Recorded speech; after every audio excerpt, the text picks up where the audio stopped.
Ako sir sa Bulacan po. Ako ngayon. Okay, sige. Nasa Kuwait po ito si ma'am, no? Si Ma'am Kim. Ang hinahanap po niya sa babae, sa lalaki pala, hindi umiinom, sir? Opo, opo. Okay, sige. Pasado, no? Timer, pasok.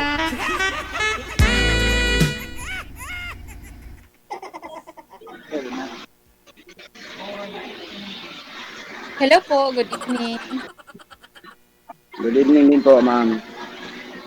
Kumusta po kayo? Saan po kayo, ma'am? Okay lang po. Taga Negros po ako pero nandito po ako sa Kuwait ngayon. Okay. Mas bati ako, ma'am. Bisaya rin. Bisaya rin. Oo. O Bisaya din na hindi kayo ng Bisaya. Pero Magkaharap na naman lugar. tayo pwede mag-Bisaya dito kasi nga, di ba, di to ano allowed. Opo. Bawal kasi dito ang Bisaya, ma'am, kasi marami tayong mga ano na hindi makaintindi. Oo. Pero yung lugar natin, ma'am, magkaharap lang. Oh, alam ko po yung Masbate. Alam ko po 'yun. Kumusta po kayo dyan sa ano po? Sa ano? Matagal ka na dyan sa Kuwait ba? Kuwait ka ba, ma'am? Mhm. Medyo nagkala na rin. Ah, ano, ma'am? May tanong lang kita, ma'am, kasi ano sumali ka dito kay Sir DJ. So, ibig sabihin, ano po yung pakay niyo, ma'am? Ako po ay naghanap talaga ng mapapangasawa. Parehas pala tayo ng hinahanap, ma'am. To the point Parehas pala tayo ng hinahanap. Oo. Totoo 'yun Matagal. kasi siyempre, mahirap matanda tayo, 'di ba? Magkaroon man lang tayo ng partner sa buhay. Siyempre, pag ang mga bata kasi pag lumaki na sila, pag mayroon na din silang sariling pamilya, maiiwan na rin tayo sa ere, 'di ba? Ano po.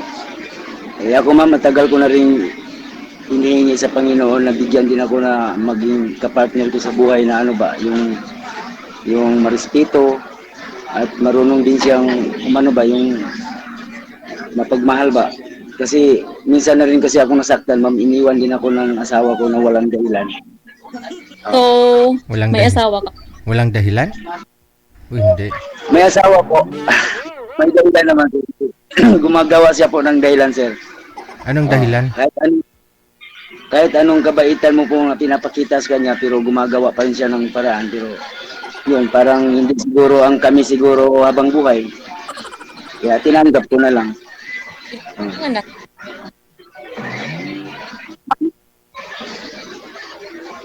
Ilan po ang anak niyo?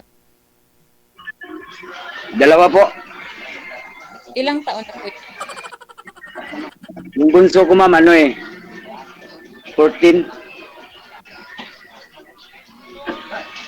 Ang panganay Yung po?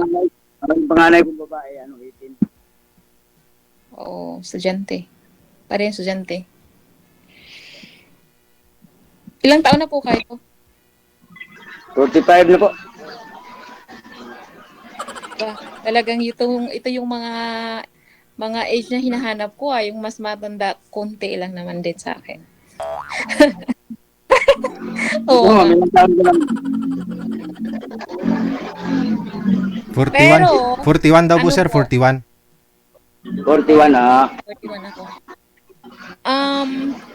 Kuya, ano po yung status mo? Kasal ka po sa asawa mo? Hindi po. Siguro, kaya nga siguro ako iniwan kasi hindi kami, may may magandang katibayan siya, hindi kami kasali. Kaya naghahanap din ako ng mapapakasalan. Saan po ngayon yung mga anak mo? Nasa Masbate po. Sa parents mo? Bahay lang. Sa parents. Iniwan ko lang doon sa kapatid ko.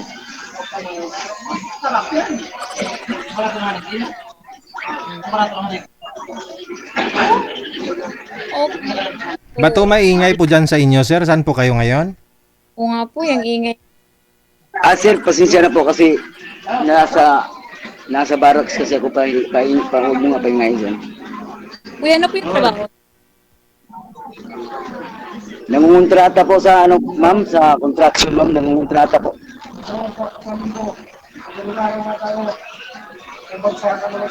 Ano po? Hindi po ako labor, hindi po ako ano, nangungontrata po. Nangungontrata sa mga ano ba?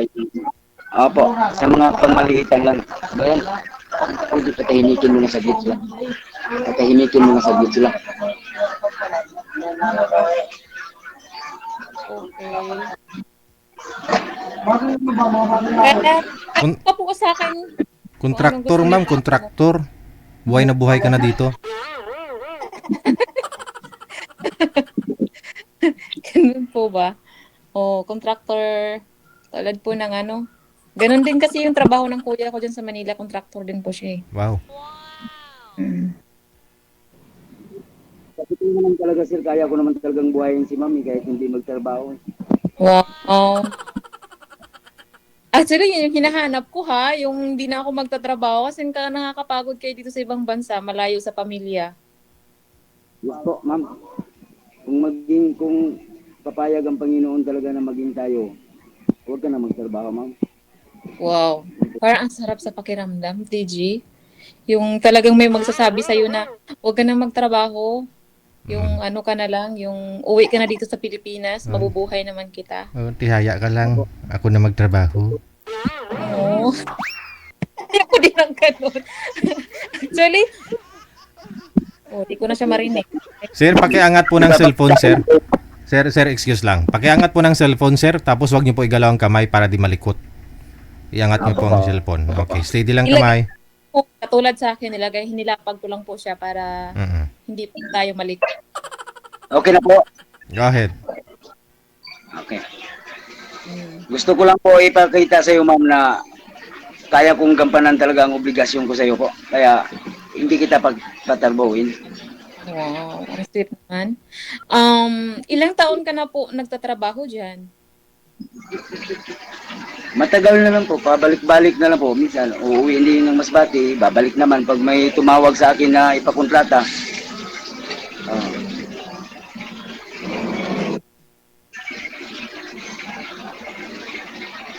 Ganun lang naman ang trabaho ko, ma'am. Matagal ka sa ganyang klaseng trabaho? Ano, ma'am? Matagal ka na sa ganyang klaseng trabaho? Opo, matagal na. Matagal na, ma'am.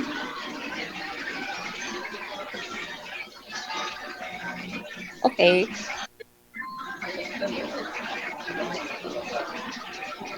Ano pa? Kailan pala ang uwi mo, ma'am? Hopefully, baka sa December. Baka. Okay. Baka sa December. Okay lang. Yearly naman talaga ako nagbabakasyon diyan eh. Kaso nga lang, this year lang parang naudlot yung vacation ko kasi nga dahil sa sitwasyon dito, alam niyo naman po ang sitwasyon siguro dito, hindi naman po kami okay talaga. Hopefully, maging okay man. Pero, ayaw ko lang kasing magbakasyon na ganito ang sitwasyon namin kasi mahirap balik. Lagi po kasi kasarado yung airport dito. Kaya, pinagpalitan this year. Pero baka sa maging okay. So, hindi pa siya 100. Titingnan ko na lang yung question. Kasi, may suggest kasi ako. May nag-aaral yung anak ko. Pag ko graduating sa so, kailangan ko pera. Tapos, alam mo na, gastusan dyan sa Pilipinas. Di naman basta gastusan dyan. Kaya kailangan isipin mo na yung kung saan yung mas maganda, hindi yung basta lang makauwi. Kasi pagdating dyan, gastusan. Pagdating dyan, hindi naman kasi porket umuwi ka, makapagpahinga ka, hindi rin eh. Kaya, pag-isipan mo no? Pag umuwi ka dito, gastos. No? Magastos talaga. October. Huwag kang mag-alala. Pag umuwi ka, si sir naman yung gagastos. Kaso sabi niya pag umuwi ako, ano na ba, tawag dito, ning,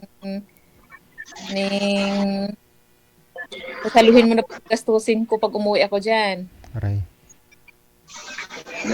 Tutulong po ako sa makakaya ko, ma'am. Tulungan kita po. Yung dalawa niyo po bang anak, sir, nag-aaral po yun? Sino po yung nagpapaaral? Yung isa lang po, yung bunso ko lang po ang pinapaaral ko, sir, kasi ang nag-alaga muna yung isa kong anak, yung panganay. Ilang taon po ba, sir, yung mga anak mo? Ano po, magpo-14 yung bunso, pagkatapos yung panganay ko, 18. So hindi po Babae. ano pong natapos ng panganay? High school lang po. Oh. Ba't di na siya nag-aaral? Inasikaso niya muna, inalagaan niya muna yung bunso namin, ma'am, bunso ko, ma'am, kasi wala naman talagang mag-alaga talaga sa kanya, kaya pinatigil ko lang muna. Hindi 14 years old is old enough. Ang bunso ko nga, 15. Ang kuya niya, 21. Okay naman silang dalawa. Wala naman silang, ang 15 years old kasi medyo matured na yan 14, mga ganyan. Matured na yan, marunong na yan sa sitwasyon na wala yung parents nila sa buhay nila. Pero pinayagan ko lang din po kasi kagustuhan niya, kasi gusto niya talagang maano yung kapatid niya. Sabi niya, pag okay na raw na ano yung kapatid niya, siya naman ang mag-aaral. Ilang taon na po ba kayong hiwalay ng nanay nila, sir? Bago pa lang, sir, mag 1 year pa lang. Oh. Pero yung nanay, andun din sa Masbate. Magkalapit ho sila. Wala po, hindi ko na po alam kung saan na nagpunta ngayon, sir. Kahit po yung mga anak ninyo, hindi po alam kung saan po yung nanay nila? Opo, hindi na po, wala na po kami komunikasyon. Kung natitiis po ng nanay yun na hindi makukontak, di makakamusta yung mga anak niya? Yun nga, sir, nakapagtaka, sir, kasi siya ang nanay, kaya niyang tiisin yung mga anak niya. Ano mabigat na rason sa tingin niyo po, sir? Ano mabigat na rason? Ba't ho biglang lumisan, umalis yung nanay? Tapos pati yung mga anak parang kakalimutan na. May kausap daw siya, sir, na sir, may kausap siyang lalaki na pinapangakuan siya na bibigyan yata siya ng magandang buhay. Parang ganun. Tapos, nasa trabaho naman ako. Pag uwi ko, basta na lang nalaman ko na wala na siya sa amin, wala naman akong ginawang masama. Kaya nga nakapagsabi ako na umalis siya na walang dahilan. Kasi inalagaan ko naman siya, minahal ko siya ng totoo, pagkatapos ganun pa yung sinukli sa akin ba. Hindi mo na inalagaan kasi malayo ka eh. Oh. Possible. Baka dyan ako nagkulang, pero sa mga financial naman po, hindi naman po ako nagkulang sa kanya, sir. Kung hindi ka po nagkukulang sa financial support sa kanya, ba't pa niya hanapin sa ibang lalaki yun? May mga tao siguro, ma'am, na sadyang ganyan talaga ang pag-iisip, yung mataas talaga ang pangarap ba sa buhay. Siguro, pinabayaan. Baka ho siguro, hindi sapat. Yung tulad yan, binigyan mo siya ng Android, pero ang gusto pala iPhone. Yun lang. Siguro, sir. Siguro, parang ganon siguro, sir. Pero, baka plano din ng Diyos lahat ba na alisin siya sa buhay ko kasi siya lang pala ang sisira sa pamilya namin. Parang ganon na nga siguro, sir. Pero alam ko kuya, sayang kasi talaga ako kasi makiano ako kahit malayo ako sa mga anak ko. Sayang yung panganay mo, papaaralin mo yun. 18 years old pa lang siya.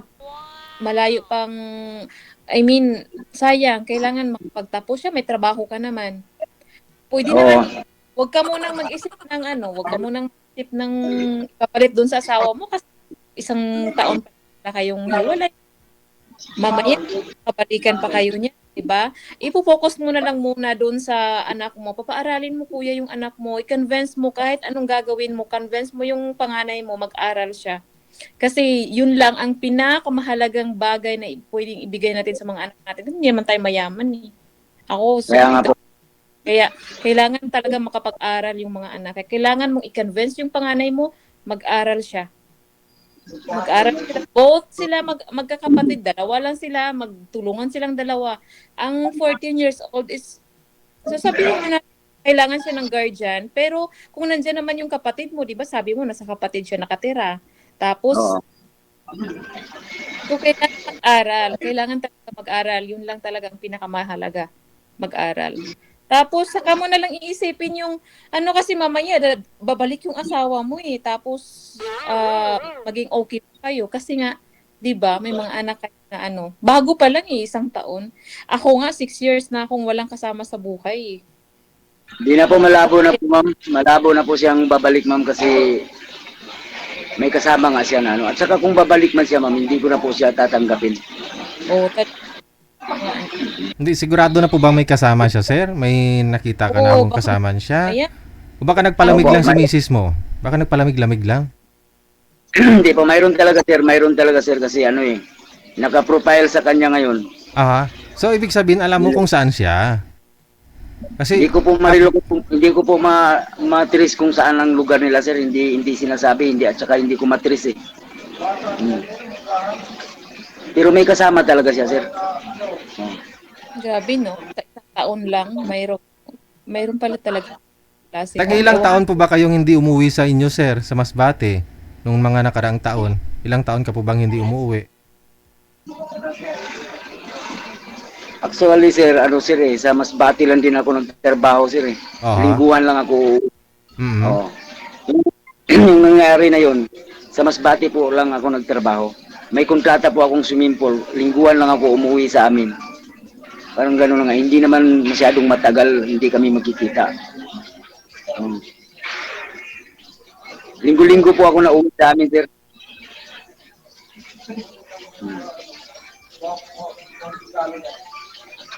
Pero nagawa pa niya sa akin yon.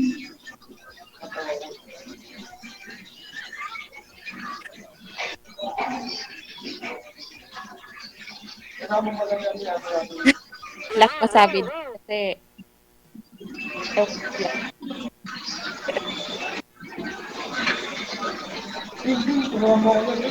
Siguro may mga tao lang sigurong ganyan talaga ang pag-isip. Kaya hayaan ko na lang. ah mo kasi kuya para kasing ano eh, para kasing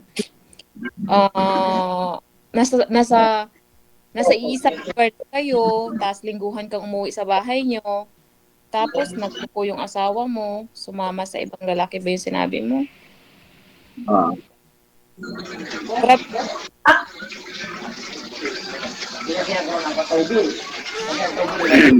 Anyway, kung totoo mang nangyari yun sa buhay mo,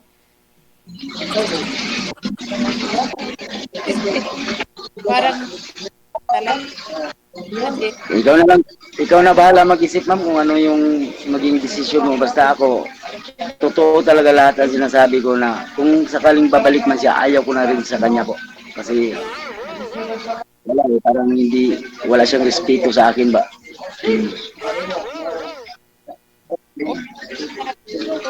sa buhay mo, ang respeto talaga kasi hardworking father, tapos good provider ka, sabi mo, tapos iniwan ka niya. Kasi nakakapanghinayang, 'di ba? Kasi sa panahon kasi ngayon, ang dami mga palaboy lang ng mga father na hindi man lang tumulong sa kanilang mga asawa, tapos ano, asawa na nagpakamahir. Pero ikaw, good provider ka, sabi mo, good provider ka as a father, tapos ano, iniwan ka lang din niya. So, Totoo yan ma'am. Kaya ang pinagdasal ko sa Panginoon ma'am, kung bibigyan man niya ulit ako ng maging kapartner ko sa buhay, yung may takot sa kanya ma'am. Kasi ang nangyari kasi yung asawa ko walang takot sa Diyos ba, kaya niya nagawa ng ganun. lahat Totoo yan. masama o kasalanan, talagang walang takot yun sa Panginoon. Pero, malay mo, di natin alam, baka mamaya,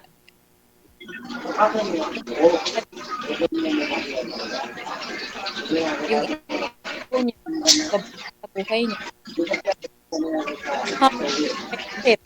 Di ba, kuya? Malabo na po mangyari. Kaya nga ako sumali dito sa programa ni Sir DJ kay baka naman dito ko matagpuan ng babae na inilaan ng Diyos para sa akin eh.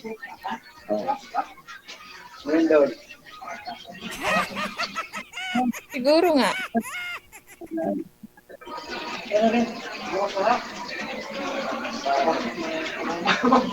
Siguro nga.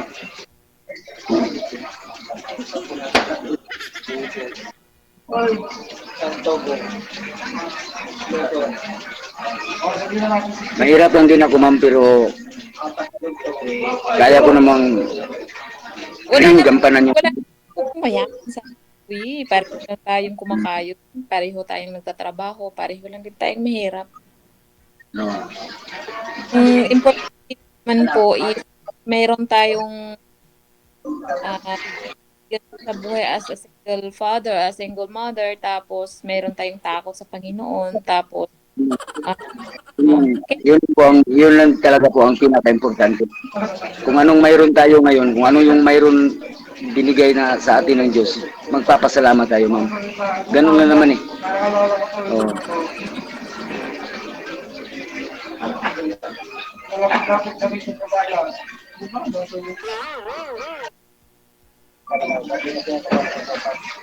Yeah. Yung yung mga kasama niyo po dyan, sir, umiinom po ba sila ngayon dyan? Yung mga kasama mo? Magingay. Well, hindi naman po. Hindi po. Bawal po dito, ma'am. Sir. Bawal dito sa amin. Bawal uminom? Opo. Nasa loob kami ng site.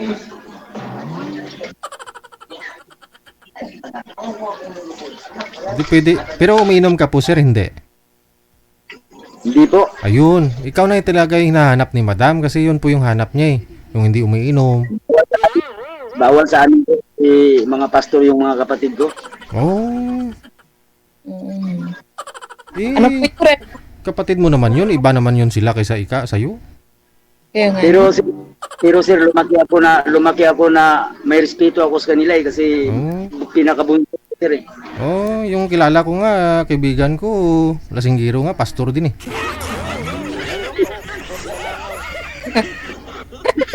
Iba naman yung sila sir. Oh, iba naman siya. Iba rin po.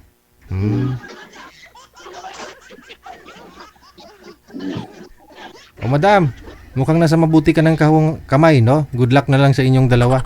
Maraming salamat, ha?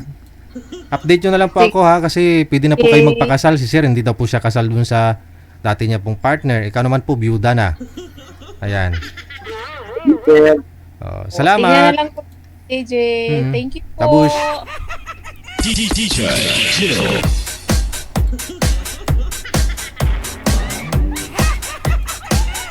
Marespeto at mabait si sir, no? Relihiyoso. Walang inom. Yan po yung hinahanap ni madam. At sa tingin ko, ay magkakaigihan naman silang dalawa, no? Pero siguro naman sir, humingi ka ng payo sa mga kapatid mong pastor.